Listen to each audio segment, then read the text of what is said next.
السلام عليكم ورحمة الله وبركاته أخي الكريم. أما يكون حد شغال معاك اسمه شغال معاك مش شغال عندك. ما أنت اشتريه من سوق العبيد عشان يبقى عبد عندك. لا، كلنا عباد ربنا سبحانه وتعالى. مش معنى إن هو ربنا ما ادالوش وادالك إنك تستعبده أو تهينه أو تهين كرامته. لا، اكرمه وقول له دايما الكلمة الطيبة وارفع من روحه المعنوية عشان يحبك ويحب شغله ويديلك حقك ويبقى أمين. لبسه من اللي بتلبسه واكله من اللي بتاكله واسقيه من اللي بتشربه. ايا كان، اكتر الناس اللي عندها مصالح ومشغله ناس معاها، الناس الغلابه اللي شغاله معاها ديت هي سبب في رزقها. هو الرزاق ربنا سبحانه وتعالى، ولكن الناس ديت بتبقى سبب.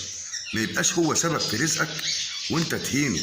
لا، اديله حقه يا اخي واكرمه يا اخي. ما انتش هتخسر حاجه، ده انت ربنا هيزيدك. ده غلبان وعايز ياكل عيش.